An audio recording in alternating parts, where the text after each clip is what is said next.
20 grados Celsius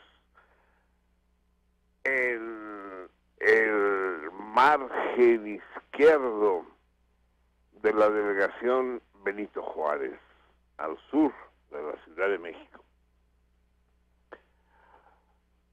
La democracia es un concepto relativamente reciente.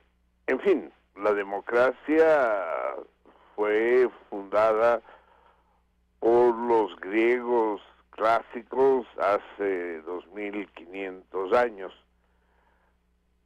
cuando en el ágora los notables tomaban decisiones y votaban. Pero desapareció del panorama histórico durante casi 2 siglos y no volvió a ser considerado como tal sino hasta finales del siglo XVIII, con la Guerra de Independencia y la Declaración de Idem de los Estados Unidos y la posterior Revolución Francesa.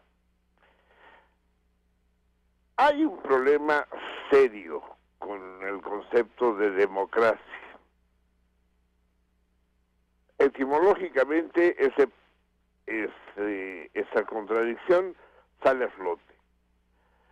Demos, pueblo; kratos, poder. Así pues, la democracia es el poder del pueblo.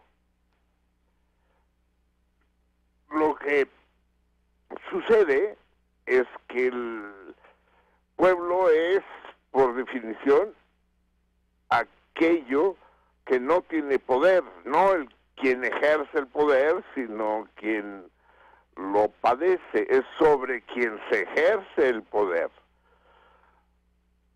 De manera que democracia sería una especie de autofagia del poder que se ejerce sobre sí mismo.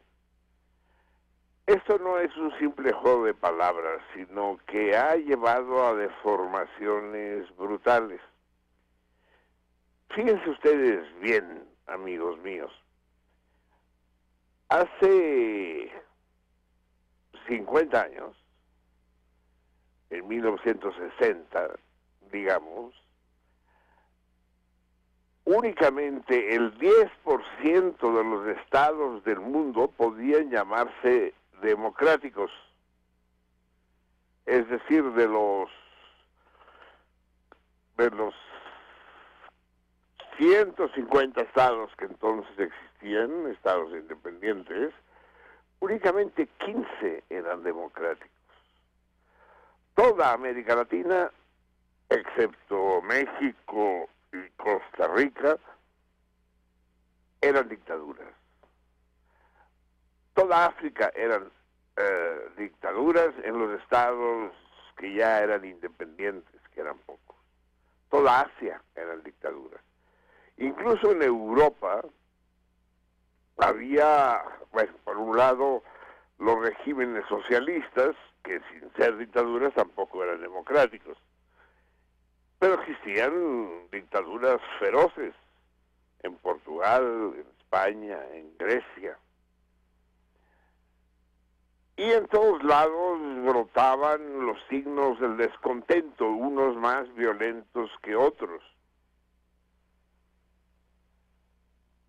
Incluso en Estados Unidos, el país que se proclamaba democrático por excelencia, se produjeron asesinatos políticos terribles que nunca fueron aclarados hasta la fecha, bajo el principio de que en la democracia uno olvida. La democracia está basada en el olvido. Los hermanos Kennedy fueron asesinados, pero también fueron asesinados los líderes negros, Malcolm X y el reverendo, ay, se me fue el nombre, sí, ayúdenme. Martin Luther King. Martin Luther King, exacto. Ese era el panorama en el mundo. Pero entonces aparece un elemento que ayudará a los miembros de la plutocracia, es decir, el gobierno de los poderosos, de los nuevos aristócratas, a imponerse. Si la democracia nunca existió, la plutocracia sí. Y ese elemento nuevo fue la televisión.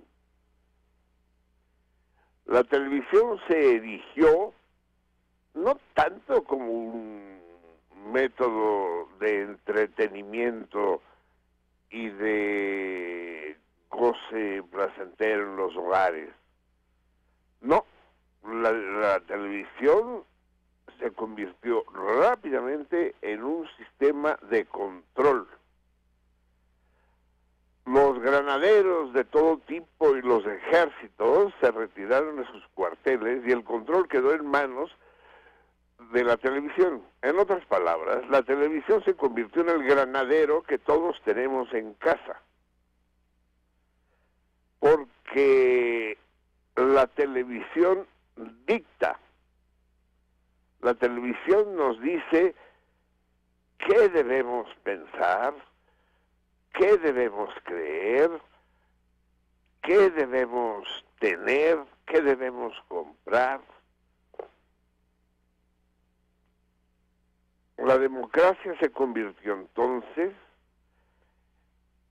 en la dictadura de la televisión. Para concluir, en México tenemos un magnífico ejemplo de la celada democrática. En nuestro programa y en muchos otros foros periodísticos se habla con regularidad recurrente de este obscuro personaje que es el Baster Gordillo, la maestra,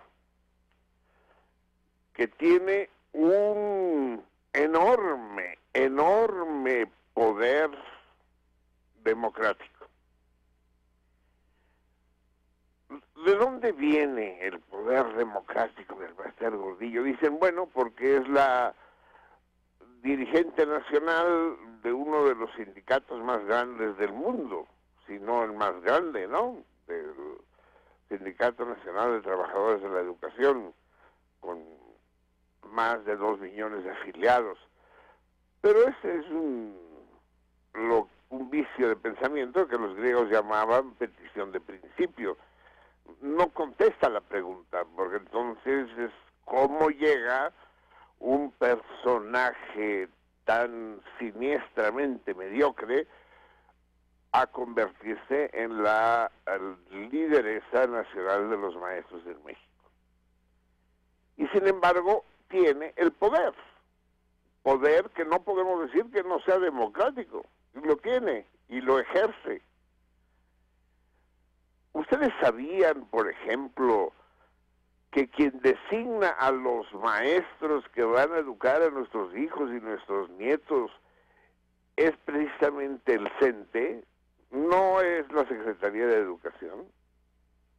Ahora, además, para acabar de adobar la situación, resulta que directamente el CENTE se ha apoderado de la Secretaría de Educación y son lo mismo.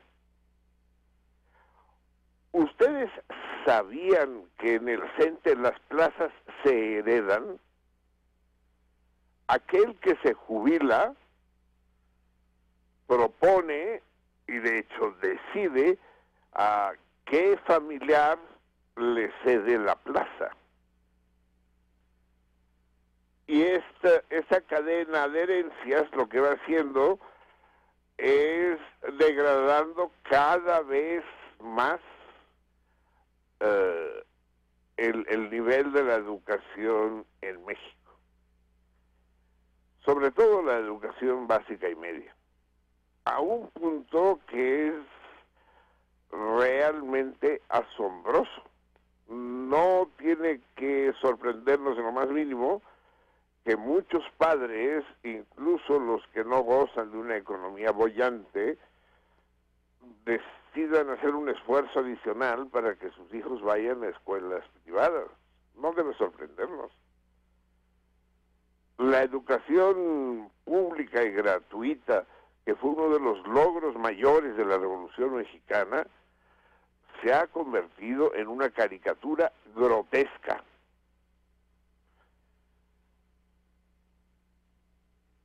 Existe una dualidad terrible, entonces, en nombre de la democracia, que no se entiende, que es entre Elba Ester Gordillo y sus huestes y la televisión, son ellos los que forman e informan a nuestra niñez y a nuestra juventud. Son ellos. Los revolucionarios mexicanos tuvieron el acierto de llamar a la Secretaría de Educación Pública, no de Instrucción Pública. No se trata de instruir, se trata de educar, es decir, informar y formar. Pues bien, actualmente ni en la escuela, ni en la televisión se forma ni se informa, se deforma y se desinforma. Esta es una realidad brutal y mientras no sea corregida mediante medidas extraordinariamente radicales, radical viene de raíz, el futuro de nuestro país se oscurecerá continuamente. 20 grados Celsius al oriente de la delegación Benito Juárez.